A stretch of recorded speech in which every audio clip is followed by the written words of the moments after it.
c'est trop bien. Je sais pas quoi prendre. Là, je viens de Normandie, là, je viens de faire 4h30 de route. J'ai quitté mes petits loulous là, parce que je suis directeur d'un collège en Normandie.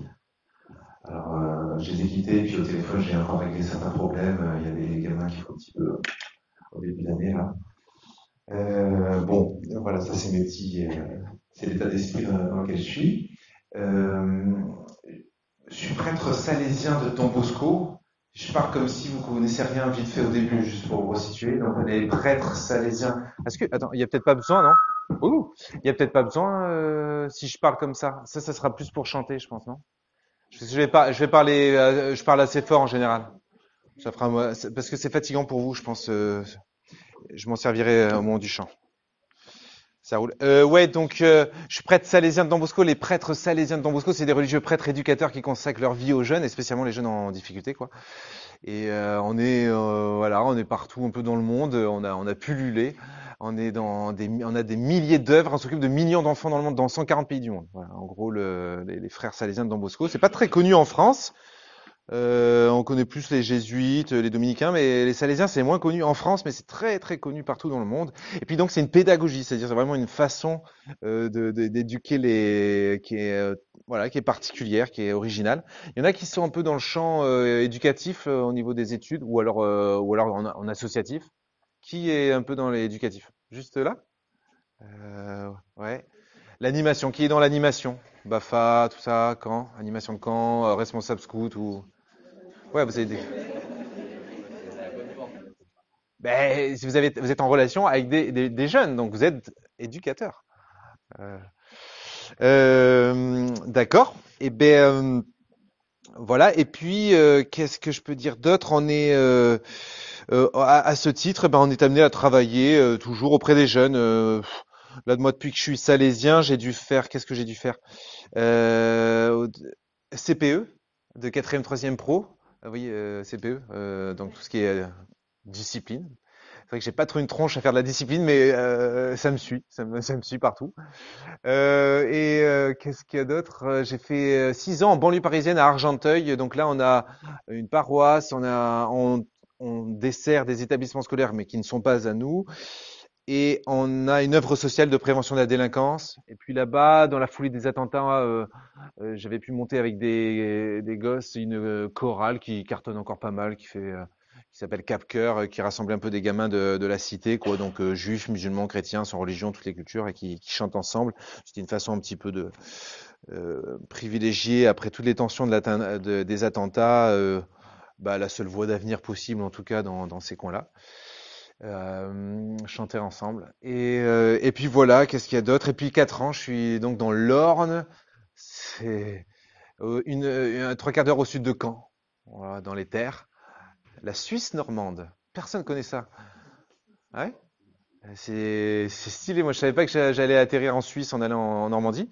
Mais de fait, c'est assez beau, c'est un peu escarpé. Alors, ça ressemble peut-être plus au Jura qu'à la Suisse, mais enfin, c'est vrai que c'est étonnant. Bon, bref, voilà. Qu'est-ce que... Alors, le thème sur la fiche de mémoire, c'est ce que j'aurais aimé entendre quand j'étais étudiant. Mais voilà, c'est ça. Juste avant, petit test pour un peu m'adapter. Vous êtes tous genre branchouille ou pas forcément? Enfin, alors qui est baptisé? Qui est allé jusqu'à la confirmation? Ah ouais, quand même. Est-ce qu'il y a d'autres religions parmi vous? Oh, bah alors, il faut emmener les gens des autres religions à ce genre d'événement. D'une autre confession que catho? Ah oui, c'est ok. Oh, moi je voulais un peu titiller. Bon, bah c'est. Qui ah, là on va commencer à moins rigoler là. Qui va à la messe tous les dimanches? Ah, il y a déjà moins de mains que les confirmations. Ouais. Qui va à la oh, tiens, sait-on jamais, qui va à la messe même parfois en semaine? Ah ben parce que vous trichez, il y a la messe à la bougie, c'est ça? Et il y a des gens qui se disent je vais à la messe à la bougie, je vais pas non plus aller le dimanche.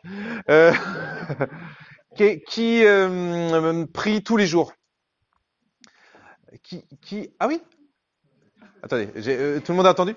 Qui prie tous les jours? D'accord. Qui prie plusieurs fois par jour?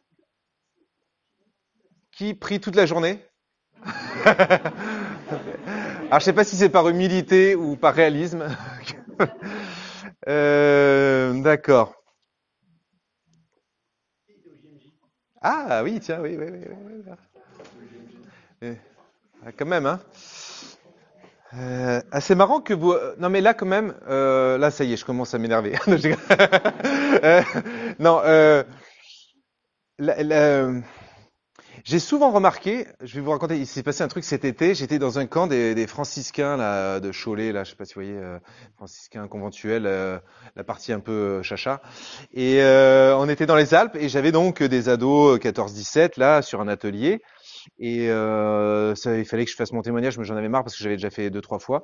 Et donc je suis parti sur autre chose, comme souvent. Et j'ai essayé de, bref. Et je leur demande les mêmes questions. Et là, aux surprises, aux stupeurs, c'est-à-dire qu'ils tous catho, ils vont à la messe tous les dimanches. Et quand j'ai posé la question qui prie tous les jours, eh ben il y en avait que deux qui ont levé, un qui se prépare au baptême, qui était en foyer éducatif, un gamin de la DAS, quoi, en gros, qui découvrait Jésus grâce aux franciscains, et un qui avait pas une gueule de catho. C'était les deux seuls qui priaient, les autres, ils avaient des gueules de catho, mais ils priaient pas tous les jours. C'est marrant, hein. Et messe catho, ils vont à la messe tous les dimanches et tout, quoi. Et j'ai essayé, mais je finis pas la phrase, quoi. Euh, mais c'est incroyable. Qu'est-ce qui s'est passé dans votre vie? J'aurais dit, mais qu'est-ce qui s'est passé dans votre vie pour que vous fassiez pas en fait le lien sur la nécessité d'être en état de communion continuelle avec Dieu et la messe le dimanche, qui s'appelle aussi la communion. Enfin, on va communier. Euh, donc en fait, ça veut dire que vous pensez qu'en communiant la messe le dimanche, c'est bon, tout le reste de la semaine on va être en communion. Alors que non, on mange l'hostie, on prie et on continue de prier jusqu'à la prochaine fois qu'on communie. C'est la prière, mais et puis surtout, ce que je me disais, c'est que mais qu'est-ce que vous voulez fabriquer dans ce monde là? Je veux pas être trop alarmiste, mais quand même, il y a un certain nombre d'indices qui indiquent que. Alors certains disent, mais non, il y a toujours eu des moments où ça allait mal, etc. Mais je sais pas s'il faut que j'apporte quelques preuves pour. Je veux dire, il y a une étendue du mal, du monde des ténèbres, d'une culture de mort qui n'a jamais été aussi puissante de toute l'histoire de l'humanité. Ça, c'est une certitude.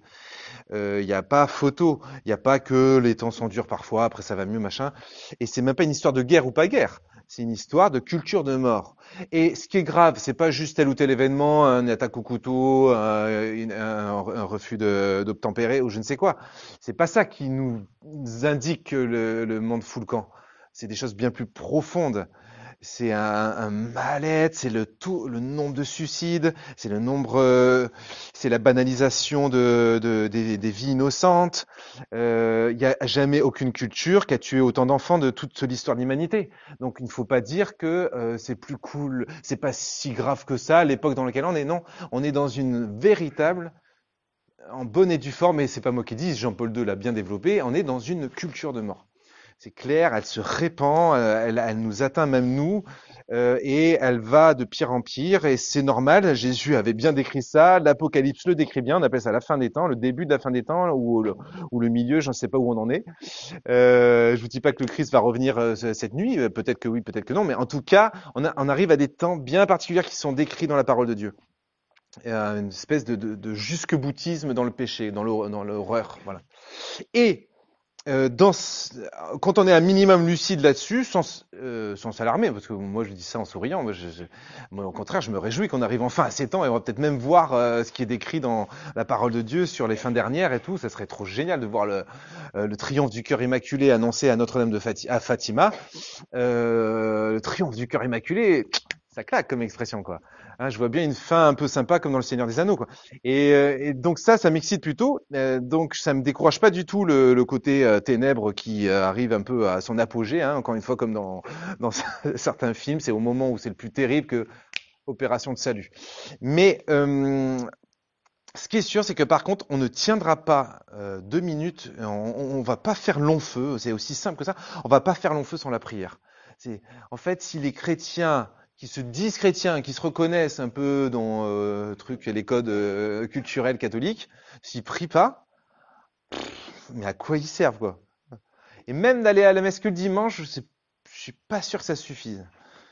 Enfin, quand je dis ça, c'est ironique, ça ne suffit pas. C'est une certitude, ça ne suffit pas. On ne peut pas dissocier la messe d'une vraie vie de prière. C'est la vie de prière qui nous sauve. C'est vraiment, je dirais, ça doit être l'opération, le chantier numéro un. Vraiment, hein, je vous assure, je vais vous le prouver pendant s'il faut, par tous les moyens. Et vous allez ressortir d'ici et vous allez prendre vos chapelets, vous allez vous remettre à prier. Je vous le dis, hein. Voilà. Donc, non, franchement, comment vous dire? C'est d'abord la Sainte Vierge, depuis 200 ans, elle apparaît à droite à gauche et elle n'arrête pas de dire la même chose. Alors ça déjà, ça doit nous mettre la puce à l'oreille.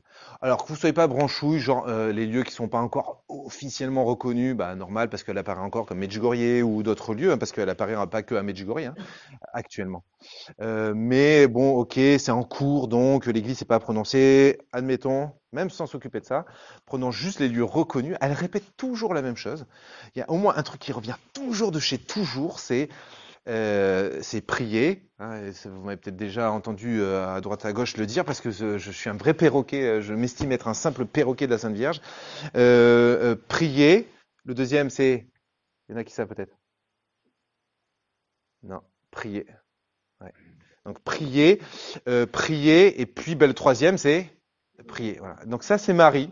Elle fait que ça. Elle apparaît quelque part, il y a des miracles, machin et tout, et prier.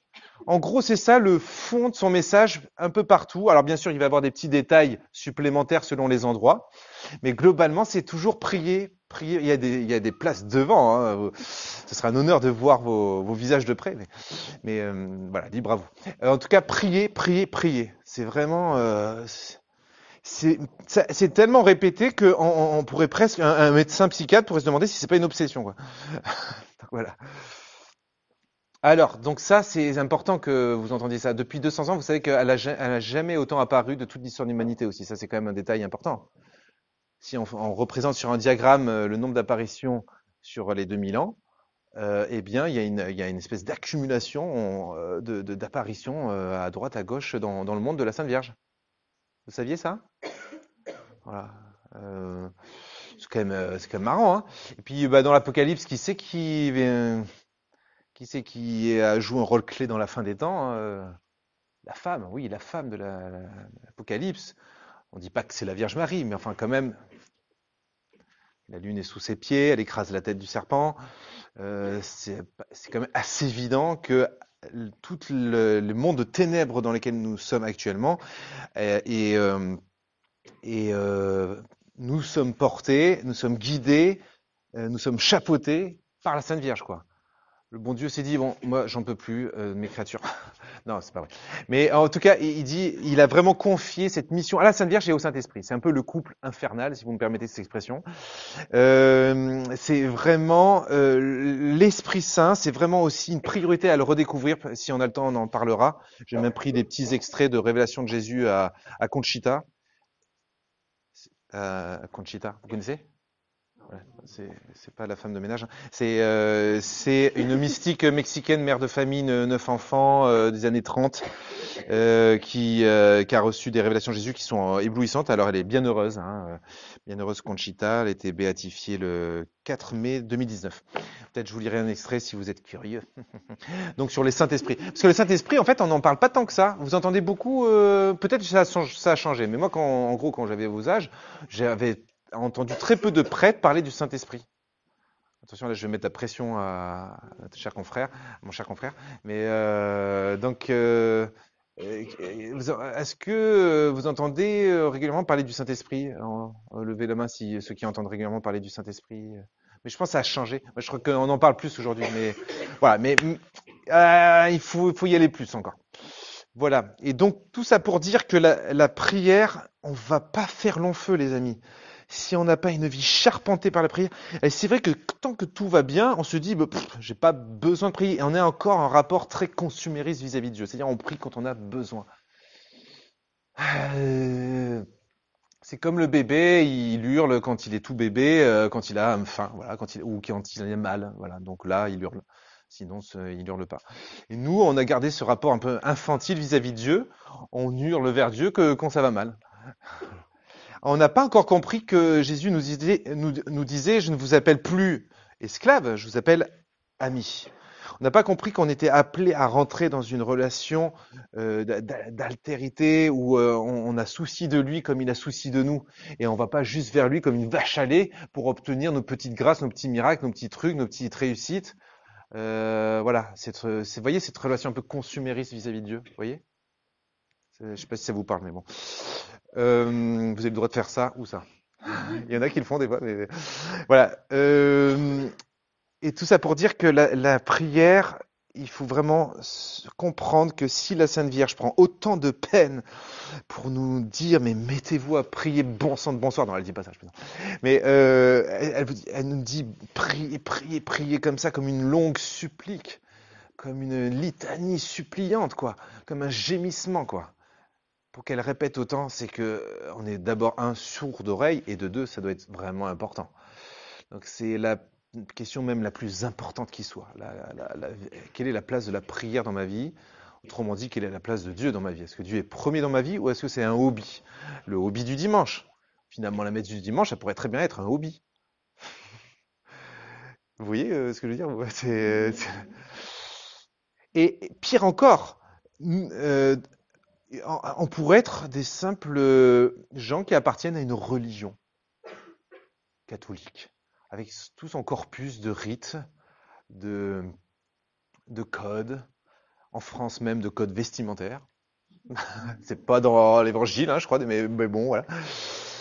Donc voilà, on a tout les petits codes, mais le langage, le style, machin. Les identifiants sociaux, quoi. Enfin, bref. Et donc on a tout le vernis, hein, et comme dit Jésus aux prêtres, aux scribes, aux pharisiens, vous purifiez la coupe extérieure, mais dedans il y a que de la rapine, vous êtes des sépulcres blanchis sur lesquels on marche sans faire exprès. En gros, vous êtes des tombes. Oh mon Dieu, oh, Jésus comme il clash. J'ai envie d'écrire un livre sur les punchlines de Jésus. C'est mon projet. Ça reste entre nous, hein, personne ne me pique l'idée. Hein. Mais des clashs de Jésus. J'ai fait toute une série sur les réseaux sociaux pendant peut-être une dizaine de conférences d'une heure, rien que sur les punchlines de Jésus. J'ai brossé tout l'évangile de Matthieu, et dès qu'il y avait une punchline, je me lâchais, j'étais comme ça. Et c'est génial. Bon, bref. Donc maintenant, mon projet, c'est d'écrire. Bon, pourquoi je dis ça? Pour dire que on peut avoir tout un vernis catho, et en fait, on n'est pas des, comment vous dire, on n'est pas des amoureux. Enfin, on est des exécutants de codes et de rites. On les fait comme il faut, machin. Mais on n'est pas habité, quoi.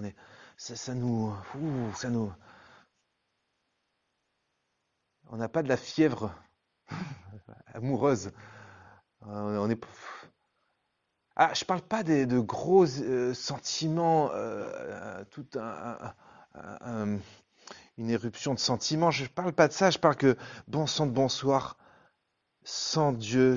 En fait, on se comporte pas comme des sauvés, voilà, je crois que c'est ça en fait. Vous voyez, c'est même pas, c'est au-delà du sentiment. Quand je vous dis amoureux, d'ailleurs, je crois qu'il y a rien, il n'y a pas encore de l'amour dans le sentiment amoureux. C'est quand il y a plus de sentiment amoureux il y a peut-être de l'amour. Mais bref, ça, je pourrais y revenir si vous voulez plus tard, mais j'avance dans mon idée. C'est que on n'a pas assez compris, capté, parce on est comme Obélix, on est tombé dans la marmite, et on n'a pas assez capté ce que ça signifie d'être sauvé. On est sauvé, quoi. Et les gars, on est sauvés. On est sauvés, quoi. Voilà, c'est en fait, on n'a pas la joie folle d'un mec qui sait qu'il était condamné aux ténèbres, aux enfers, à une éternité de torture, et qui, grâce à l'amour prévenant de Dieu, qui se mouille jusqu'à se faire l'un d'entre nous, se faire petit amas de cellules dans le ventre d'une fille d'Israël.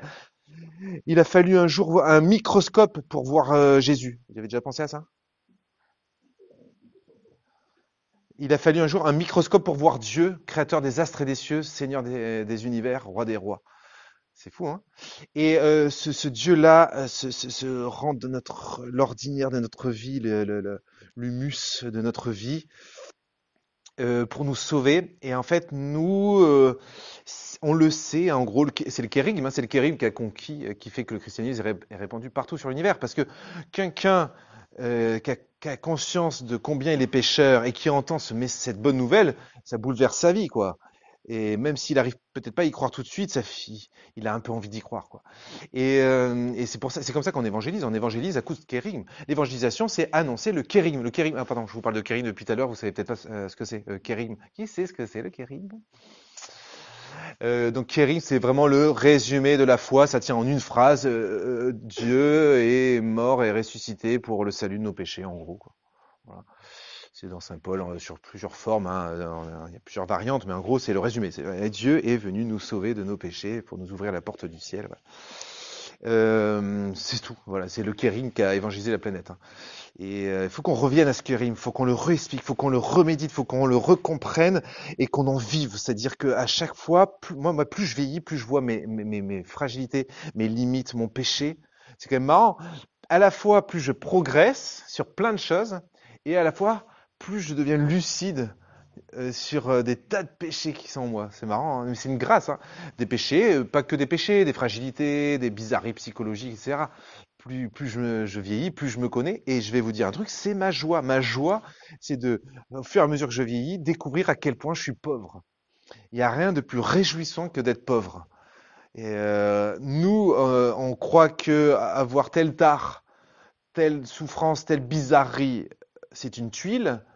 Eh bien, je vous assure qu'au fur et à mesure que vous devenez vraiment chrétien, ça devient au contraire une chance, un avantage.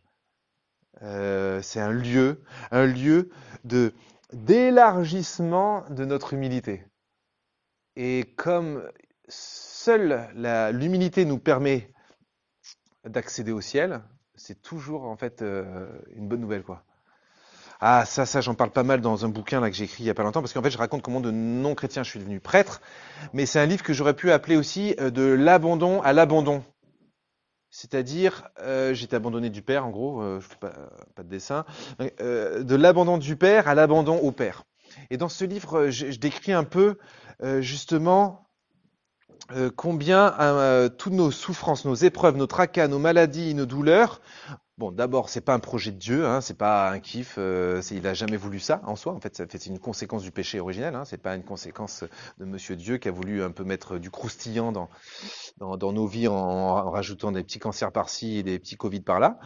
Mais ça, normalement, vous le savez. Hein, normalement, vous savez que la souffrance, la douleur, la maladie, la mort, mais ça, il faut non seulement savoir, mais savoir le dire aux autres, hein, d'accord? Mais ce n'est pas dans le projet de Dieu, de base. Le projet de Dieu n'est que beauté, harmonie, bonté et amour, ok? C'est vraiment une conséquence du péché. Même la maladie que j'ai moi, je ne suis pas forcément malade à cause de mon péché. Mais c'est un dérèglement dans la nature qui est lié au péché. Le péché a mis le chaos, quoi, la désorganisation. Et du coup, il n'y a plus de justice sur Terre. Ça frappe sans logique. Il y a des gens innocents et merveilleux qui sont frappés par la maladie et des connards qui vivent en bonne santé et richement. Donc, il n'y a aucune justice sur Terre. Il faut arrêter d'imaginer un monde où... Bref, et du coup, j'étais en train de dire quoi? Que c'était pas dans le projet de Dieu. Ah là, que non seulement toutes nos épreuves, j'imagine que quand même ça vous arrive, hein, même si vous avez l'air bien portant, des bonnes bouilles, plutôt souriantes et tout, je suppose que vous avez chacun vos lots d'épreuves, où vous en avez eu, enfin voilà. Eh bien, j'ai diagnostiqué, mais peut-être il y a d'autres choses encore à diagnostiquer, mais moi vous savez, j'ai que 40 ans, donc j'ai encore plein de choses à découvrir. Mais en tout cas, j'ai découvert qu'il y avait 3 marches d'escalier par rapport à nos épreuves, nos souffrances. La première, c'est déjà ne pas faire semblant qu'on ne souffre pas. Enfin, le regarder en face, quoi. Enfin, c'est-à-dire, parce que des fois, alors on va sortir, alors on va faire du sport, et il faut faire du sport. Mais je veux dire, on va développer plein de techniques pour, voilà, repousser des choses qu'on n'a pas trop envie de voir en soi. Alors donc, il y a quand même une première étape qui consiste à accueillir le fait que je vais pas bien, je vais pas bien. Oui, oui, bah oui, je suis chrétien, je vais pas bien. Et alors, voilà, il y a des choses qui travaillent en moi, je sais pas ce qui se passe, mais voilà. Donc le voir, l'accepter, le regarder en face, le reconnaître plutôt. Non, le reconnaître avant de parler d'accepter. Donc, un, reconnaître. Deux, alors justement, je dirais que le deuxième marche est accepter. C'est keep quiet, c'est tranquille, pas de souci. Ne résiste pas à ce que tu vois en face. Il y a quelque chose à creuser. Il y a un lieu de révélation dans cette souffrance, dans cette trahison, dans ce couple qui se rompt, dans ce deuil, dans cette être cher. Accueille tout ce que ça fait en toi et accepte que ça va être un chemin de croissance pour toi.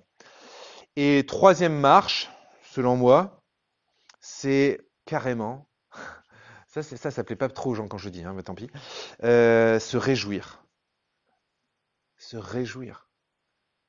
Ah, je vous assure, si vous cultivez cette capacité de vous réjouir de vos épreuves, mais alors quoi?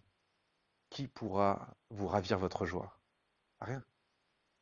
Ni la mort, ni la vie, ni ange, ni principauté. Rien ne pourra vous ravir cette joie, parce que vous avez compris que c'est dans un cœur brisé et broyé, voilà ce qui plaît à Dieu. Les pauvres de cœur, voilà ce qui plaît à Dieu. Heureux ceux qui pleurent. Il y a toute la parole de Dieu ne cesse de magnifier la petitesse, la vulnérabilité, la pauvreté. Donc en fait, quand je suis appauvri par l'épreuve, c'est heureux les pauvres. Et ça, pareil, on a nos petits codes sociaux catho, mais on n'a pas encore vraiment capté l'évangile. On n'a pas capté ce petit verset, tiens. Ah ouais, ça veut dire ça, c'est-à-dire que quand je souffre, ça va être un lieu de révélation, ça va être un puissant ardent, ça va être un lieu de conversion, ça va être un lieu de travail, ça va être un lieu d'humiliation. On n'aime pas ce mot, mais moi j'aime bien ce mot. Il y a le mot humilité dedans, voilà. Il faut pas croire que l'humilité passe sans humiliation, hein. L'humiliation, c'est pas forcément quelqu'un d'extérieur qui humilie. C'est la vie qui nous humilie, c'est-à-dire qui nous rappelle notre contingence, qui nous rappelle notre pauvreté, notre fragilité. Vous voyez? Et ça, c'est trop beau. Il y a un moment donné, on devient heureux d'être brisé et broyé parce qu'on sait on ne plaît jamais autant au bon Dieu que lorsqu'on est comme ça, pauvre et abandonné. À ce moment-là, il peut agir en nous. À ce moment-là, il passe à travers nous. Et d'où la béatitude qui n'est pas dans la parole de Dieu, mais qu'on pourrait imaginer. Heureux les fêlés, ils laissent passer la lumière. C'est-à-dire qu'en fait, c'est précisément par nos brisures, par nos fêlures, que le bon Dieu il va s'éclater.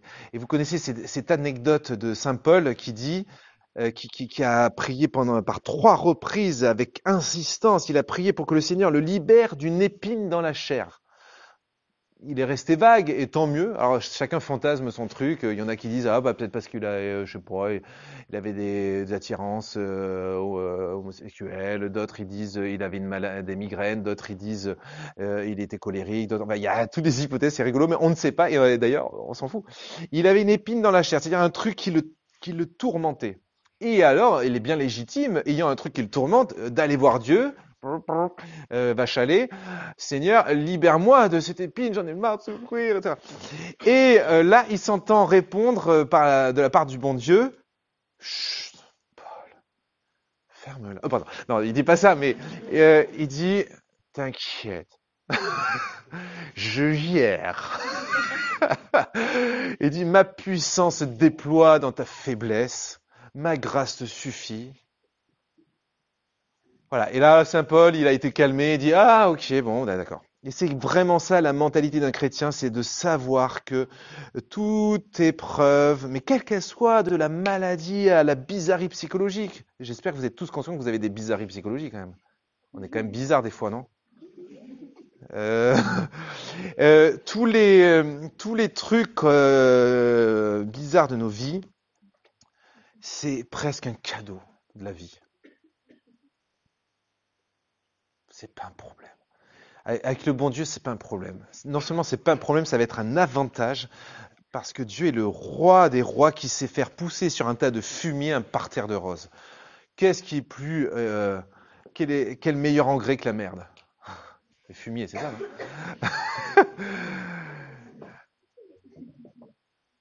Et Dieu, dans le psaume 50, David est tellement conscient de ça, dans le psaume 50, verset 19, voilà, Dieu n'aime pas les sacrifices, tous les grands trucs merveilleux qu'on peut faire en bon cateau. C'est pas qu'il les aime pas, mais c'est qu'en fait, c'est pas là-dedans.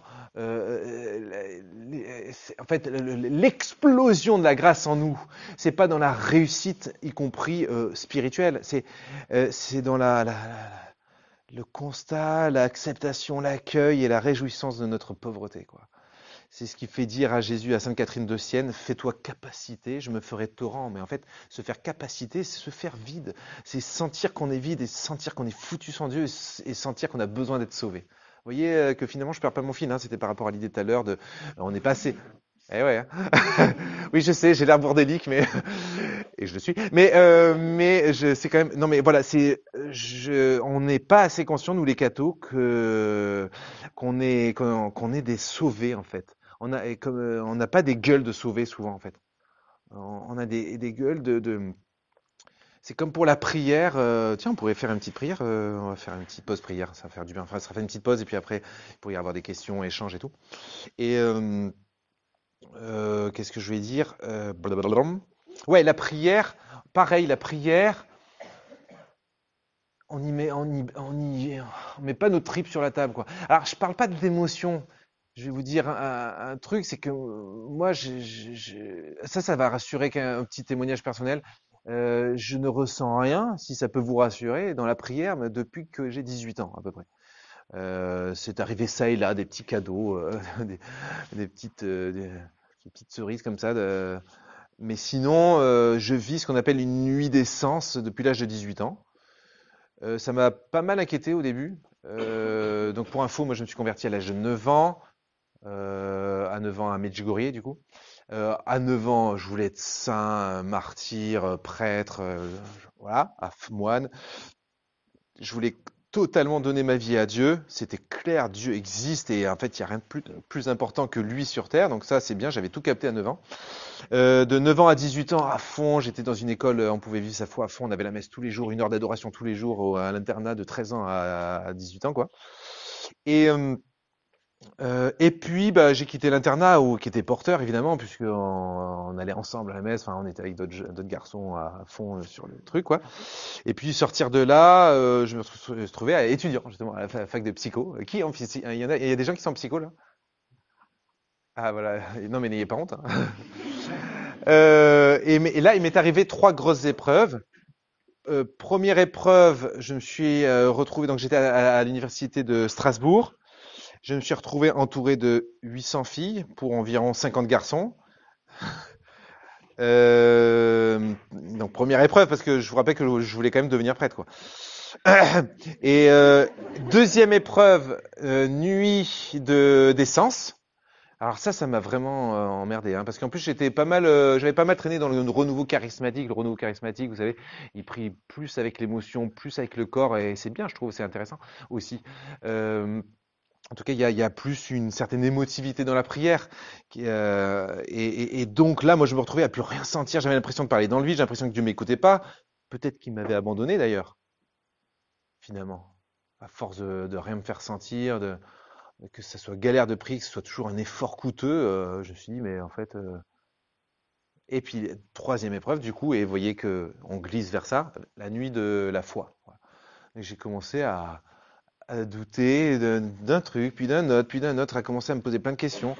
Un des premiers trucs a été un lieu où je me suis rendu compte qu'en fait, je commençais à perdre la foi, c'était l'Eucharistie elle-même, l'hostie. Je disais, mais attends, le corps du Christ, ok, j'entends ça depuis que j'ai 9 ans. Mais c'est du pain, hein, ok, on va se calmer. C'est du pain. Bon, alors oui, c'est symboliquement, on reproduit le repas de Jésus. Enfin, j'étais paumé, je savais plus. Et ça m'arrivait de pleurer à la messe, non pas parce que j'ai touché, non pas parce que j'étais touché, mais parce que j'étais pas touché. Voilà. Je sais pas si vous m'avez suivi. Euh, voilà, je pleurais parce que je me disais, mais en fait, j'arrive plus à reconnaître la présence réelle de Dieu là-dedans, quoi. C'est non, moi, j'ai l'impression que c'est du délire, quoi. Enfin, c'est délirant. C'est vrai, quand on y pense, c'est délirant, hein, de dire que l'hostie, c'est le corps du Christ, non? C'est la chair du Christ, âme et divinité, du Seigneur notre Dieu, créateur de l'univers, là-dedans. Ah oui, alors parce qu'à l'époque, on communiait à la main. J'avais pas appris à communier sur la bouche. Mais donc voilà, c'est pour ça que je vous fais ce geste depuis tout à l'heure. Et, euh, et donc, là, la nuit, les, entouré de filles, la nuit d'essence, la nuit de la foi, ça commençait à faire lourd, quoi. Et alors, mais qu'est-ce que j'ai fait? Alors d'abord, c'est pour ça, d'où l'intitulé de la conférence, c'est que, enfin de la conférence, du blabla, c'est que franchement, j'aurais tellement aimé entendre quelqu'un qui me dise ça à l'époque. Parce que moi, j'étais en mode flip. Je me suis dit, mais qu'est-ce qui se passe? Qu'est-ce que j'ai mal fait? Je perds la foi. Putain, pourtant, je voulais être prêtre. Je me suis converti à Medjugorje. J'étais à fond. J'ai vu plein de choses.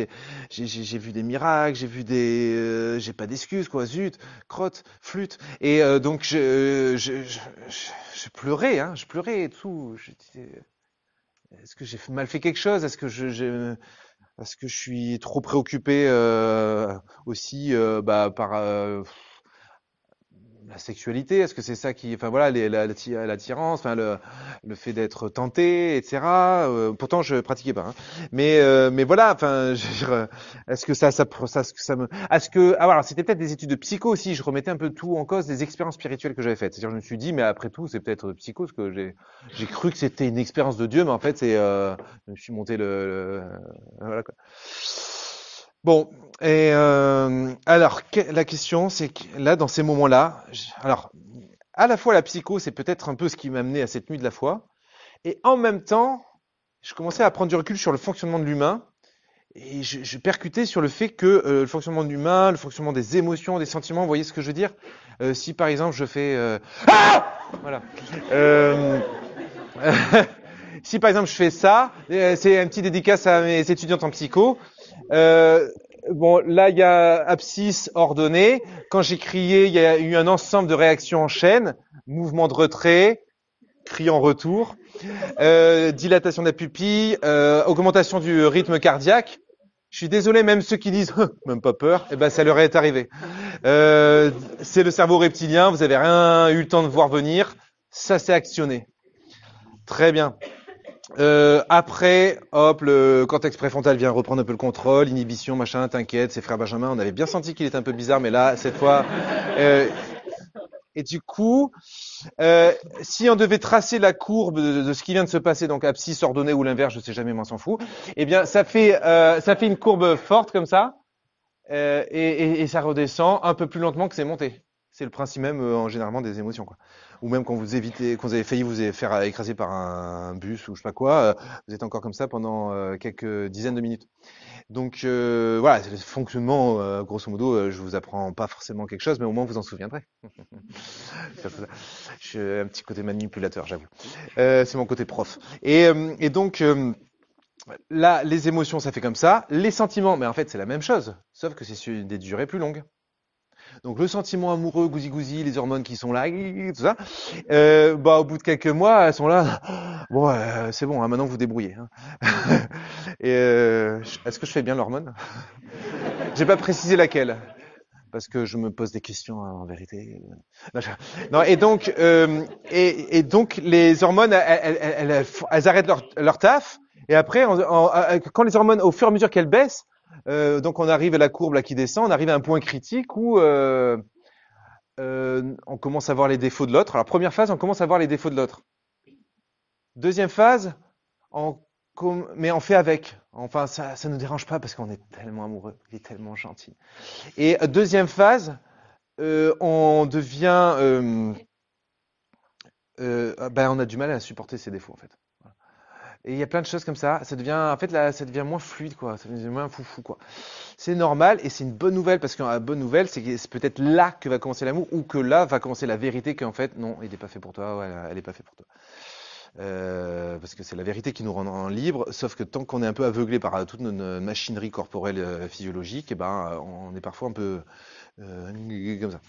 Et donc il faut que les hormones elles, se calment pour qu'enfin on finisse par faire un travail de vérité. Et comme il n'y a pas d'amour sans vérité, mais par contre, c'est peut-être là, pour moi, le début de l'amour, c'est pas le début de la courbe.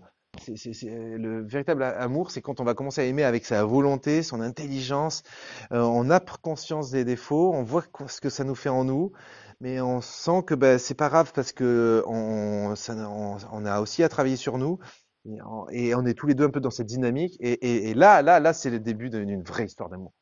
Eh bien, pourquoi je vous raconte tout ça? C'est qu'en psycho, étudiant un peu tout ça, je me suis dit, mais en fait, j'ai l'impression que c'est pareil pour la foi. J'ai eu le coup de foudre à 9 ans, donc au haut de la courbe. Et puis à 18 ans, j'arrive au point critique où je commence à être lucide sur les défauts alors notamment d'église. C'est ça, de mon épouse, quoi, hein, de l'église, de voir. Ça aussi, ça contribue beaucoup. Ça, c'est souvent la grande excuse. Si vous entendez des gens, ah bah non, quand j'ai vu le prêtre, ce qu'il a dit et ce qu'il a fait dans la paroisse, non, moi, je remets plus les pieds à l'église. Ah bah quand j'entends les chrétiens qui se critiquent dans le dos à la sortie de la messe, ah bah non, moi, je mets plus à l'église. C'est cool, ça fait une bonne excuse pour plus aller à l'église. Mais ouais, voilà, c'est vrai, des fois on voit les tares de notre église et mon Dieu, elles sont encore plus nombreuses à mon avis que ce que vous imaginez. Et plus vous avancerez dans l'église, plus vous allez halluciner de voir des évêques indignes, des prêtres indignes, des soi-disant bons cathos qui en réalité par derrière, ta. Et parfois ces bons cathos qui par derrière, ta, bah, ça sera peut-être vous-même. Et d'ailleurs, c'est bon de considérer que c'est nous-mêmes, parce qu'on est tous des pauvres bougres. Et bref, je déchantais, j'ai commencé à déchanter, et en fait, finalement, à la relecture, je me dis que c'est là qu'a pu commencer un vrai chemin de foi. Je crois que j'ai vraiment commencé un vrai chemin de foi à se partir de là. Et c'est ce qui fait dire, je suis un peu long, hein, ça va, vous arrivez à suivre? Je pars dans tous les sens. Non, je pars pas dans tous les sens. Merci. C'est ce qui fait dire alors je crois que c'est quand c'était Joseph Ratzinger, donc à Benoît XVI, enfin c'est un basique de la théologie, hein. La foi est un don de Dieu et un acte de l'homme. La foi est un... Oh non mais génial cette définition, retenez bien, hein. Je vais la répéter 3 fois. Hein. La foi est un don de Dieu et un acte de l'homme. La foi est un don de Dieu et un acte de l'homme. La foi est un don de Dieu et un acte de l'homme. C'est des petits trucs comme ça, il faut retenir hein, quand même. Et ça vous allez voir que cette phrase toute bête, en fait, elle peut beaucoup vous aider parce que vous avez reçu, la plupart d'entre vous, apparemment, vous avez reçu le don de la foi donc en mode Obélix. Moi, c'était plutôt Astérix. Mais quoi qu'il en soit, on se retrouve sur la même idée que on a reçu le don de la foi, soit par éducation, soit par conversion. Ou reconversion à l'adolescence, c'est parce qu'on a vécu une messe à la bougie et on était touché. Donc voilà. Donc la reconversion, conversion, éducation, bref, il y a un côté don de Dieu, mais jamais sans un acte. À un moment donné, il y a une adhésion, une décision. On n'est pas sûr. Peut-être ouais, on se plante. Peut-être on est fou d'être les rares 3 pelés entendus sur la planète Terre. Non, pas sur la planète Terre, mais en France, à voir une foi comme ça. Mais voilà, c'est un acte de l'homme. Et moi, c'est ce qui m'a sauvé, c'est que j'ai choisi d'avoir la foi. En fait. Donc, quand j'étais dans la nuit, là, vous rappelez, nuit d'essence, nuit de la foi. Ce qui m'a sauvé, c'est le pari de Pascal. Je me suis dit, après tout. Vous connaissez, hein, pari de Pascal, 2 possibilités, soit Dieu existe, soit Dieu n'existe pas. Non, soit je mise ma vie sur l'existence de Dieu, soit je mise ma vie sur la non-existence. Et dans ces 2 choix, il y a 2 possibilités à ma mort. Si je mise ma vie sur la non-existence de Dieu, non, sur l'existence de Dieu, à ma mort, il n'existe pas. Bon, bah, j'ai rien ni perdu ni gagné. À ma mort, il existe. Bingo, c'est le lot gagnant. J'ai bien fait de miser ma vie sur Dieu. Si je mise ma vie sur la non-existence de Dieu, je meurs. Effectivement, il n'existe pas. Bon, bah, j'ai ni perdu ni gagné. De toute façon, je m'en rends même pas compte. Je meurs, il existe. Là, je l'ai dans le baba. Donc, il y a miser sa vie sur la non-existence de Dieu est un pari perdant. Il y a le lot perdant dedans. Et miser sa vie sur l'existence de Dieu, il y a le lot gagnant. Il y a une part de risque, c'est vrai, on n'est pas sûr, mais il y a le lot gagnant dedans. Alors voilà, un bon joueur de casino, il va évidemment choisir de miser sa vie sur l'existence de Dieu. Donc moi, froidement, je me suis dit, bon, après tout, j'ai rien à perdre, je mise ma vie sur l'existence de Dieu et je vais me conduire selon ses commandements. J'ai fait ce choix-là, froidement. J'ai même redoublé, peut-être pas de ferveur émotionnelle, hein, vous avez compris que c'était le calme plat, là, de ce côté-là. Mais de ferveur, c'est-à-dire d'attention à bien faire les choses. Donc je faisais bien ma demi-heure d'oraison tous les jours. Parce que je vois pas comment, à l'âge que j'avais et donc à vos âges, je vais pas donner des leçons, mais je vois pas comment vous pouvez tenir une vie de chrétien sans une demi-heure d'oraison par jour. Enfin, c'est le b.a.-ba, quoi. Qu'est-ce que vous voulez tenir dans les tentations? Alors peut-être vous êtes des surhommes, tant mieux pour vous, des surfemmes. Ça se dit ça? Euh, mais qu'est-ce que vous voulez tenir, même devant les tentations du monde? Qu'est-ce que vous voulez tenir quand vous avez picolé sur votre droiture de pas à un moment donné savoir dire stop? Qu'est-ce que vous voulez tenir sur la porno? Qu'est-ce que vous voulez tenir là-dessus si vous n'avez pas une demi-heure d'oraison par jour? C'est le diable, il va faire de vous qu'une bouchée. Il va dire, ah, le petit cateau, t'inquiète, je m'occupe de toi. Et si vous n'êtes pas une vie charpentée par la prière, vous ferez pas long feu, quoi. C'est de la rigolade. Le diable, il est comme ça, il se dit, mais ils sont trop naïfs, les enfants de Dieu. Tu vas voir comme je vais les dévoyer. Et il y arrive, il va y arriver, c'est sûr. Si vous n'avez pas une vie, alors bon, moi je pense que c'est impossible sans une demi-heure d'oraison par jour. Mais bon, après chacun organise sa vie, mais enfin il faut une vie de prière charpentée. Charpentée, c'est-à-dire c'est cadré, c'est non négociable, c'est tous les jours bien sûr, mais pas qu'une fois par jour. Voyons, la prière une fois par jour, c'est un enfant de 6 ans qui fait sa prière le soir avant de s'endormir sur un petit signe de croix. Je vous salue Marie. Mais à nos âges, il faut avoir une vie de prière charpentée, quoi. Qu'est-ce que vous voulez tenir non seulement dans le monde ténèbres et en plus les tentations. Bon, alors peut-être vous êtes très fort naturellement, mais tôt ou tard vous allez vous vautrer et vous allez vous souvenir de ce que je vous ai dit ce soir et vous allez vous dire ah merde, il avait raison. En tout cas, moi je connais trop ma fragilité, trop ma faiblesse pour ne pas, surtout pas prendre le risque d'espacer trop mes temps de prière et ma vie de prière, quoi. Enfin de la négliger. C'est une question de vie ou de mort. J'ai pas envie de prier, ça me fait chier. Ça m'ennuie de prier, si vous saviez. Ça m'ennuie de prier. C'est toujours un effort, c'est toujours un calvaire. Je suis toujours à regarder. Moi, je commence ma demi-heure parce que j'essaie de faire une demi-heure d'adoration tous les soirs en plus d'autres choses, hein, mais voilà. Et le soir, donc je regarde ma montre et puis je vous donne dans le mille. Au bout de 20 minutes, je regarde, je dis ah, il en reste encore 10 minutes. Il reste encore 10 minutes. C'est un calvaire. Je dis pas ça ni pour vous choquer, mais peut-être pour vous rassurer, pour vous dire, c'est pas besoin que ce soit un kiff. La prière, on s'en fout que ce soit un kiff. Il faut prier parce que c'est bon. C'est comme, tant pis, au moins vous retiendrez, mais c'est comme un smecta. Quant à la chiasse, enfin, c'est dégueulasse un smecta. Vous êtes d'accord avec moi? Vous voyez ce que c'est là? Cette poudre du plâtre. Tu bois ça, t'as déjà envie de vomir. Mais n'empêche que c'est redoutable. Hein. Au bout de 3 smectas, c'est bon, ta diarrhée, elle est réglée. Donc voilà, pour moi, la prière, c'est une question de vie ou de mort. Si je veux vous prendre un exemple un peu moins cochon, prenons le diabétique. Moi, je discutais il y a quelques mois avec un diabétique. Il doit se faire 3 piqûres d'insuline dans la journée. Et s'il n'en rate une, ou en tout cas 2, alors n'en parlons pas, il est vraiment dans la mouise, quoi. C'est-à-dire, il peut vraiment faire une attaque et clapser, quoi. Donc, il a un degré grave de. Donc, lui, le gars, il se pose pas la question. Ah, ça prend du temps de se faire une petite piqûre, de s'installer, de se mettre dans un coin, de désinfecter, machin. C'est une question de vie ou de mort. Donc, il va pas commencer à se dire, ah, mais j'ai pas le temps. Parce que ça aussi, le super argument pour la prière, j'ai pas le temps. C'est la blague du siècle, ça. Et évidemment, quand on n'a pas le temps, si on n'a pas compris que la prière, c'est une question de vie ou de mort, évidemment qu'on n'a pas le temps. On a des choses 10 fois plus passionnantes à faire sur Terre. D'être avec les potes, de faire du sport, de faire de la musique, de je sais pas quoi, de bosser nos cours. On a toujours 10 000 choses plus intéressantes que la prière à faire. C'est pour ça que je vous dis qu'on doit comprendre qu'on est sauvé et que ce salut, alors on est sauvé, mais on doit l'accueillir. Il doit se diffuser en nous, on doit se faire espace d'accueil. Fais-toi capacité, je me ferai torrent. Vous avez déjà oublié ma citation? Je parle pourquoi depuis tout à l'heure déjà. Fais-toi capacité, je me ferai. Voilà. Si vous voulez que votre vie soit vraiment divinisée, parce que c'est ça l'objectif du chrétien, c'est plus d'être un simple chrétien euh, euh, qui fait partie d'une religion avec des rites, avec tout ça, c'est de devenir le Christ. C'est ça toute la différence. C'est pas un catho qui s'habille comme ci, comme ça et qui fait tel geste et qui s'agenouille au bon moment à la messe.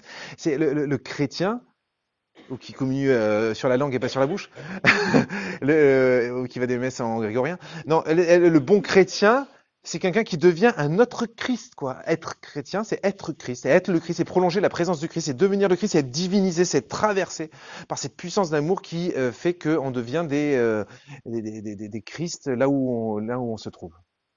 Amen ou pas amen? Amen.